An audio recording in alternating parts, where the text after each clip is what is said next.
Buenas, ¿cómo les va? Vamos con un nuevo video en el canal. En esta ocasión vamos a hablar de una de las peores luchas de la historia, ¿sí? Vamos a hablar de la Doomsday Cage Match. Encuentro que se realizó en el pay-per-view de WCW Uncensored, o Uncensored, mejor dicho, me salió muy español, Uncensored 1996, en donde la alianza para acabar con la Hulkamania, que es un grupo que constaba de 8 luchadores, entre ellos Ric Flair, Lex Luger, Arn Anderson, se enfrentaban ante los Mega Powers, Randy Savage y el mencionado Hulk Hogan, en una lucha que involucraba una estructura de 3 celdas, ¿sí? Una encima de la otra. Vamos a hablar de esta lucha, que es considerada una de las peores en la historia de la lucha libre, por su buqueo, por su selling, bueno, por muchísimas cosas. Vamos a hablar de la Doomsday Cage Match, una de las luchas más polémicas y que más daño hizo a WCW, ¿sí? Pues bien, vamos a hablar de cómo llegamos a este combate.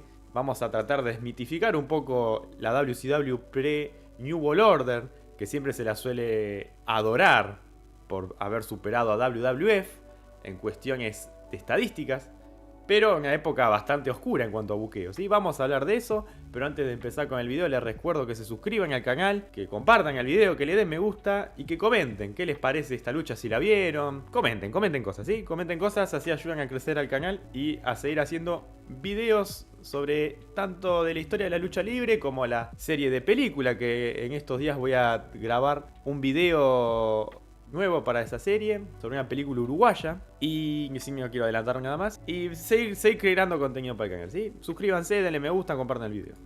Así que bueno, empezamos a mencionar cómo llegamos a este combate, ¿sí? Hulk Hogan deja WWF y en el año 94 debuta en WCW. Gana rápidamente el campeonato mundial de WCW a Ric Flair y tiene como su etapa de dominio absoluto, ¿sí? A tal punto que derrotó y humilló incluso al top heel de WCW por entonces, que era la bestia Vader, que tenía un buqueo bastante protegido, incluso que derrotó a Ric Flair, bueno, en la época que Harley Race era su manager. Y Hulk Hogan le ganó, pero lo derrota humillándolo, ¿sí? Recuerdo un Steel Cage en una playa, ¿sí? Al aire libre. Esa lucha Hulk Hogan no le vende absolutamente nada a Vader. Y como que Hulk Hogan llegaba con ese impulso, ¿no? O sea, es el último coletazo de la Hulkamania. Una Hulkamania que ya venía en desgaste, ¿no? Después del fracaso de No Holds Barred, con el escándalo de los anabólicos en WWF. Venía en una situación complicada la Hulkamania. Y estos 2 años en WCW no solo consolidó su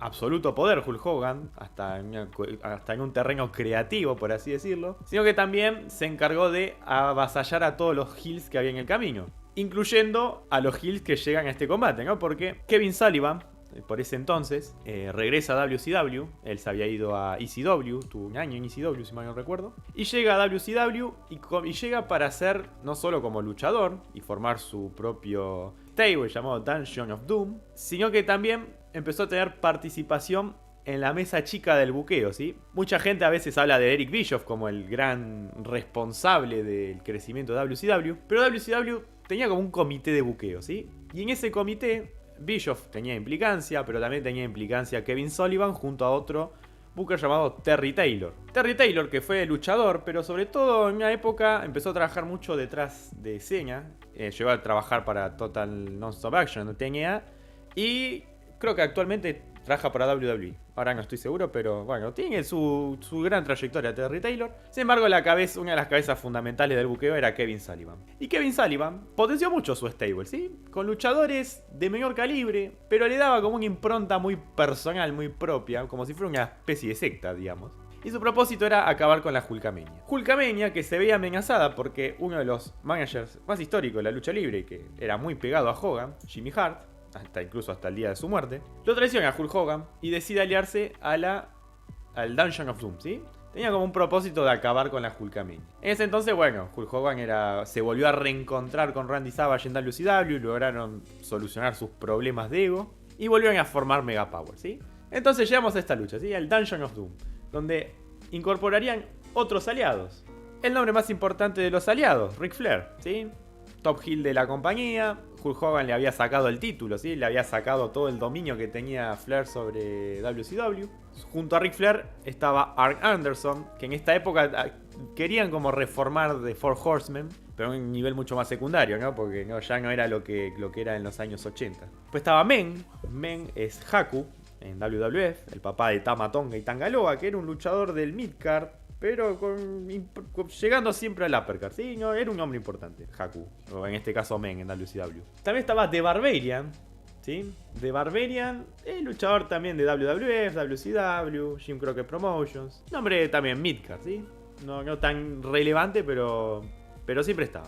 Lex Luger, un hombre importantísimo en la historia norteamericana en los años 80 y 90, que tuvo un push hacia la escena main event, que acá llegaba como un hombre importante, ¿sí? Que había regresado de WWF hace un año más o menos, entonces como que querían volver a establecerlo como una figura importante en WCW, que de hecho luego se convertiría. The Taskmaster, que es el mismísimo Kevin Sullivan, líder de Dungeon of Doom. No confundir con Legion of Doom, no se confundan con Legion of Doom. Sid Gangsta, que Sid Gangsta es ni más ni menos que Zeus de No Holds Barred, para que sea más graciosa la situación, ¿sí? Zeus que tuvo un rango como luchador, pero no nada destacado, no era un buen luchador a mi criterio. Era el emblema que quedó de No Holds Barred. Y por último, lo dejo a lo último, The Ultimate Solution. ¿Qué pasa con The Ultimate Solution? The Ultimate Solution en realidad era un luchador que tuvo también un breve paso por la lucha libre. Robert Alexander Swenson Jr. Era un actor, un doble de riesgo, que tuvo un leve paso por la lucha libre, pero no era luchador, ¿sí? Entrenó lucha libre, pero no era su oficio principal. Y le pusieron de nombre The Final Solution. Algo que WCW se metió en un berenjenal complicado, ¿sí? Porque The Final Solution era una forma en la que Adolf Hitler se refería al exterminio de los judíos. Situación que levantó cierta polémica en el momento, entonces WCW decidió cambiarle el nombre a The Ultimate Solution. Ya con eso ya empezamos raro y mal. O sea, ante estos 8 luchadores se enfrentaban Hulk Hogan y Randy Savage, contando con el apoyo de Woman, también conocida como Nancy Benoit, Miss Elizabeth, la ex de Randy Savage en kayfabe por lo menos, y Jimmy Hart, el ex manager de Hulk Hogan. Se encontraban en esta lucha de una celda arriba de la otra, son 3 celdas. La lucha empieza arriba de todo. Un peligro andante, ¿sí? Porque ya sabemos, por ejemplo, lo que pasó con Mankind y el Undertaker, cuando Mankind recibe un chokeslam del Undertaker encima de la celda y Mankind cae contra el ring. Un peligro andante esta lucha, ¿sí? Imagínense una estructura encima de la otra. Estamos hablando acá de más o menos 20, 25 metros. Realmente no sé cuánto específicamente. Para mí deben ser unos 15, entre 15 y 20 metros, ¿sí? 15 a 20 metros de altura. Un peligro. Ya empezar con eso, un peligro. Arn Anderson, en un podcast que tiene, comentó que no habían hecho pruebas antes de la lucha, no caminaron la celda, lo cual aumentaba aún más el riesgo. Y para protegerse, obviamente, los luchadores deciden cuidarse de hacer movidas muy bruscas. Entonces, la lucha empieza literalmente con los luchadores golpeándose encerrados, sin moverse demasiado, con mucho cuidado, y ya le quita mucha credibilidad al combate. Sumado también la pésima iluminación. El combate es por instancias, ¿no? Hay 2 luchadores en la celda de arriba y después cuando los logran eliminar o logran escaparse de esa celda, bajar a la otra, los 2 que están arriba quedan eliminados y van a luchar contra otros 2 o otros 4. Bueno, eso no queda muy en claro en la lucha, pero vamos a pasar a detallar y a hablar sobre lo que fue el combate en sí. Algo muy particular que me causa risa del combate es que en los comentarios estaban Tony Schiavone, estaba Bobby the Brain Heenan y estaba Dusty Rhodes, y venden el combate como más que el Super Bowl incluso. Eso me hace reír mucho porque digo, yo entiendo que su trabajo es vender el evento, vender la lucha, pero ya la exageración hasta pareciera que ni ellos mismos se tomaban en serio lo que estaban viendo, lo que iban a ver. Como mencioné, la lucha empieza con Arn Anderson y con Ric Flair en la celda de más arriba, ¿sí? Con Hulk Hogan y Randy Savage. Y mientras tanto, los comentaristas se preguntan, ¿dónde está Brian Pillman? Brian Pillman estaba anunciado para este combate, pero se fue de WCW a WWF. Y empezaron a jugar con eso en la storyline y bueno, sumado a que Brian Pillman no estaba, empezaron quienes no aparecen son The Ultimate Solution y Sid Gangsta, ¿sí? Entonces como que empiezan a jugar con lo mismo que Brian Pillman y bueno. Cuestión que no llegan a ningún lado en realidad porque después Sid Gangsta y The Ultimate Solution aparecen al final del combate, pero como que ya es como... Bueno, queremos justificar que no está Brian Pillman de alguna forma, así que se fue a WWF. Y el encuentro comienza de esa forma, ¿sí? Comienza con Arn Anderson y Ric Flair y luchando contra Hulk Hogan y Randy Savage de una forma muy tosca, muy lenta y muy aburrida y con mucho cuidado porque se podían caer realmente. Era realmente peligrosa esta estructura. Arn Anderson, de hecho, decía en este podcast que había cosas pequeños alambres que sobresalían por ahí, ¿no? Entonces era realmente riesgoso. Entonces lucharon con un cuidado. Y se nota muchísimo, ¿sí? Se nota mucho que luchan con mucho cuidado y con mucha precaución. Lo cual le quita agresividad al combate, le quita credibilidad, verosímil, ¿no? Estamos aparentemente hablando de una alianza que quiere acabar con la Hulkamania, ¿sí? Pero bueno, uno piensa que esto puede llegar a mejorar. Mientras tanto va con la pantalla partida, una eliminación muy rara, ¿sí? Como con luces de colores que parpadean por momentos. Estaba muy oscura la celda y se ve poco en cámara. Se ve poco, ya de por sí la celda tapa bastante la visión. Yo imagino al público en vivo lo que habrá sentido al ver este combate, ¿no? Porque realmente no se ve nada. Y es una estructura que está en la entrada y que está muy arriba. Entonces, digo, en vivo habrá sido una experiencia para el orto. Pero bueno, la lucha sigue desarrollándose, así, agarrándose, haciéndose piquetes en los ojos, golpeándose contra la estructura, alguna que otra piña, el peligro de que se caigan. Realmente esa incertidumbre como que genera algo de suspenso, ¿sí? Pero reduce la acción porque realmente no sucede mucho. Finalmente, después de algunas figuras 4 que se realizan mediante pantalla dividida, aparece un polvo, ¿sí? Hulk Hogan y Randy Savage, los face de la lucha, deciden hacer trampa. Metieron una bolsa con polvo. Y no era la droga feliz de la época de la Hulkamania, sino que era un polvo blanco misterioso que ayudó a cegar a Arn Anderson y a Ric Flair. Abren uno de los portales que baja a la segunda estructura y logran eliminar a Arn Anderson y Ric Flair. Y comienzan a luchar contra The Taskmaster, Lex Luger, Men y The Barbarian, ¿sí? En la segunda estructura, que estaba dividida con una pared intermedia y puertas. Entonces Hulk Hogan lucha contra Lex Luger y Kevin Sullivan, y Randy Savage contra Men y The Barbarian. Y también lo mismo, golpes contra la estructura, piñas. En un momento Hulk Hogan va a ayudarlo a Randy Savage. Los heels dominan mayormente, aunque Hulk Hogan trata de dominar la situación. En un momento Hulk Hogan cierra la puerta y deja a The Barbarian y a Men fuera de combate. Y mientras sucede eso, tanto Anderson como Ric Flair tratan de bajar a la segunda estructura. Cuando ya estaban eliminados, el árbitro en la primera estructura realmente no hace nada para evitar de que bajen. Lo cual es gracioso, ¿por qué? Porque después desaparecen de la lucha Anderson y Ric Flair. Desaparecen y no se los ve más. Y mientras sucede eso, Kevin Sullivan abre la estructura y se ponen a pelear con Hulk Hogan sobre la escalera que lo sube hacia las estructuras, ¿sí? Hay un spot muy peligroso en el que Kevin Sullivan se agarra de la plataforma y apunta hacia al precipicio, ¿sí? Pensemos que deben ser unos 10, 15 metros de altura. Y juega bastante bien con el suspenso en ese sentido. Y lo mismo siguen bajando y Hulk Hogan también en un momento vuelve a intentar algo parecido, ¿sí? Pero la acción sigue siendo hasta acá muy endeble, muy débil. Con falta de coherencia en muchas decisiones, ¿no? Por una supuesta lucha de 3 estructuras, ¿no? De 3 celdas. Deciden irse a pelearse afuera mientras los luchadores quedan atrapados en la celda. Y la acción pasa al ring. O sea, se van al ring principal. Y Hulk Hogan y The Taskmaster comienzan a pelear en el ring como una lucha normal, común. Y Randy Savage y Lex Luger continúan la lucha fuera de la celda. Entonces, me vendés una Doomsday Cage Match, ¿no? La celda del fin del mundo, por así decirlo, del día del juicio. Y te vas a pelear afuera, ¿sí? Una estructura que habrá llevado mucho tiempo en colocar y en planificar. Van a luchar afuera, ¿sí? Se dieron cuenta que la lucha era muy incómoda ahí adentro. Y deciden hacer un brawl afuera del ring que ocupa gran parte de la lucha, por así decirlo. Un brawl que no es muy interesante, que digamos. Intercambian golpes entre el público, en el ring. Bueno, Hulk Hogan y Kevin Sullivan van al ring y después vuelven de nuevo al donde está la celda, pero siguen sin entrar a la celda. Un brawl bastante flojito, por así decirlo, poco interesante. Sobre todo porque contaba con el dominio total de Hulk Hogan y Randy Savage sobre los heels. Hulk Hogan hace ver muy mal a Lex Luger en este combate. Muy mal. Un tipo que siempre se caracterizó por ser musculoso, por ser alto, por ser dominante. Esta lucha luce pésimo. Luce pésimo, pero ¿por qué?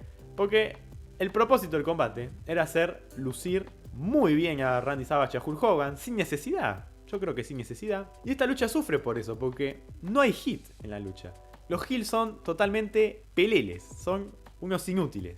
Son dominados durante todo el combate. No solo Kevin Sullivan y Randy Savage. Bueno, la forma en que Hulk Hogan encierra a The Barbarian y a Men es bastante ridícula. Pero Ric Flair y Arn Anderson particularmente también lucen bastante mal. Así que bueno, la lucha sigue desenvolviéndose, vuelven al ring los dos. Mejor dicho, se convierte en un 2 contra 2 con los luchadores que mencioné. Y no tenemos novedades ni de Arn Anderson, ni de Ric Flair, ni de Men, ni de Barbarian. No tenemos noción. Involucran sillas en un momento. Y bueno, y el brawl sigue, es bastante extenso. Y de la nada, ¿quién aparece? Sid Gangsta y The Ultimate Solution. Aparecen de la nada, los trae Jimmy Hart. Y digo yo, ¿por qué no aparecieron antes? Y después de esto, se lo llevan Sid Gangsta y The Ultimate Solution. Y tanto Lex Luger como Kevin Sullivan desaparecen de la lucha. Quedan como eliminados, por así decirlo, no se sabe, nadie sabe nada en esta lucha. Y tanto Sid Gangsta como The Ultimate Solution se lo llevan a luchar a Randy Savage y a Hulk Hogan a la celda nuevamente, pero esta vez en la tercera, en la de abajo, digamos, donde hay un ring, donde se puede luchar más fácil. Pero acá aparece de nuevo otro problema. Que está muy mal iluminada la celda. Está muy mal iluminado el ring. Y ya de por sí filmar la celda con esa estructura que dificulta la visión, ya de por sí es complicado. Pésimamente iluminado, se ve menos. Y realmente se ve menos. Y tienen que dividir la pantalla para que se pueda ver algo más. Pero la iluminación está pésima porque tiene mucho contraste, una iluminación de colores apuntando a los violetas. Realmente se ve poco en esta lucha. Se ve mal, se ve feo. No ayuda al visionado. Y en vivo, insisto, se habrá visto muy mal en vivo. Pero bueno, la lucha sigue con un brawl. The Ultimate Solution, un luchador bastante limitado, al igual que Sid Gangsta. Randy Savage es uno de los que acarrea el combate, por así decirlo. Pero bueno, también se desenvuelve con Hulk Hogan sin vender la ofensiva de Zeus por momentos. Un Zeus que tiene una ofensiva bastante pobretona. En algún momento se lo pone a ahorcar a Hulk Hogan y después pasa todo como si nada. The Ultimate Solution le hace un Power Slam a Randy Savage. Que Randy Savage vende también muy mal, por cierto. Hulk Hogan se vuelve a parar y vuelve a recuperar cierto comeback, que en realidad no es un comeback porque nunca hubo hit, al igual que Randy Savage. Entonces, la lucha pasa entre un pésimo selling, decisiones totalmente incoherentes. Luego vuelve Arn Anderson y Ric Flair al combate. Vuelven Lex Luger y Kevin Sullivan. Y la lucha se convierte ya en cualquier cosa. Sí, total. Ya no hay decisiones lógicas. Nadie fue eliminado, nadie hace nada. Y bueno, el dominio total de los Heels. Mientras Jimmy Hart se mata de la risa, por cierto. Me causa risa esto, ¿no? Porque es como... todo lo que vimos antes no sirve para nada.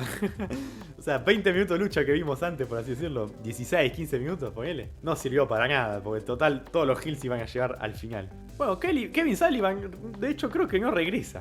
Creo que no regresa a la lucha. Ahora realmente no me acuerdo si regresa o no. Bueno, el dominio de los Heels continúa así, bastante más agresivos de lo que fueron al principio del combate, y la verdad que eso se agradece. Se vuelve a involucrar el polvo mágico, cegador de vistas de Heels. Pero bueno, no pasa mucho, ¿sí? La celda sigue abierta, como que puede pasar cualquier cosa. Y aparece The Booty Man. ¿Quién es The Booty Man? Brutus Beefcake, que les da a Hulk Hogan y a Randy Savage una freidora de aluminio. No parece que fuera de algo muy sólido. Y comienza a repartir tortillazo a todos los Heels, mientras Hulk Hogan usa el polvo mágico para cegar a los Heels. Y así retoman el dominio. Y aparece Lex Luger de la nada. Aparece de nuevo Lex Luger. Y bueno, y ataca a Hulk Hogan y a Randy Savage. Parece que los Heels vuelven a retomar el dominio. Y Lex Luger saca un guante mágico, un guante como pesado, ¿sí? Y pasa acá muy gracioso. ¿Qué sucede?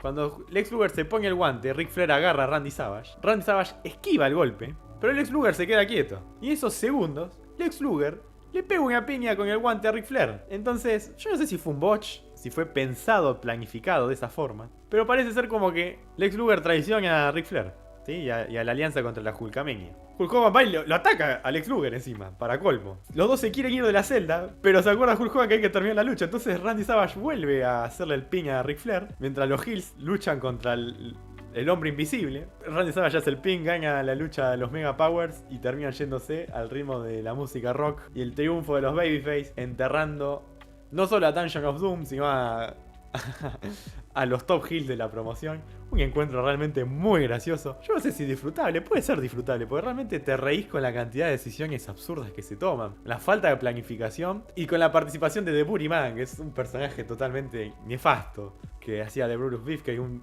low carder de manual, que es quien los ayuda a terminar a ganar el combate. Más allá de la no traición del Lex Luger. Realmente un combate graciosísimo. Un combate que te reís mucho viéndolo. Yo no creo que la intención de ellos haya sido hacer un combate cómico, pero yo creo que lo disfruté por ese lado. Fue una lucha mala involuntariamente. Posiblemente de las peores luchas de la historia. De hecho, WCW no volvió a hacer una Doomsday Cage Match, gracias a Dios. Hicieron como variantes. Por ejemplo, cuando pusieron el título en lo alto de esta estructura. Pero era otra estipulación, ¿sí? No es lo mismo que esto. Y gracias a Dios que no volvieron a hacer esta estipulación, porque realmente es pésima. Es muy mala la estipulación. Luego de este combate, con los meses pasados, mejor dicho, Hulk Hogan termina traicionando a Randy Savage y se une a Scott Hall y Kevin Nash para formar The New World Order. Y WCW cambiaría completamente su producto, ¿sí? Centrándolo en base al nuevo orden mundial y generando uno de los movimientos más importantes de fines de la década de los 90. A veces se habla con mucho romanticismo de cierta época previa a la New World Order, porque WCW estaba derrotando a WWF en todos los sentidos, económicamente, en cuanto a estrellas y talento. Sin embargo, es una época muy cuestionable en cuanto a buqueo, ¿sí? Incluso parte de la New World Order fue bastante caótica también. Pero lo que tenía WCW en esa época era que tenía estrellas muy consolidadas. Tenía un Sting, por ejemplo. Tenía muy buen nivel de work rate, a diferencia de WWF. Entonces tenía cuestiones que las hacía ser una empresa más sólida. Tenía muchos draws también. Sin embargo, esta época previa al New World Order es bastante lamentable. Y esta lucha es el sumum. ¿Sí? Es el clímax de este buqueo nefasto. Y que consolidaría también el problema de ego que hizo que WCW se fundiera, ¿sí? Hulk Hogan siempre metiendo la mano, siempre querían salir bien parados, siempre tratando de explotar su figura por sobre la promoción. Era su principal draw, sí, les hacía ganar muchísima plata a Hulk Hogan también, pero a costa de sacrificar a casi todo tu roster e incluso hacer de que se fueran luchadores como Vader, por ejemplo, que Vader termina yéndose a WWF después de todo lo que fue la Hulkamania. Y bueno, y el Doomsday Cage Match pienso yo que es un buen ejemplo para sacar ese romanticismo previo a New World Order.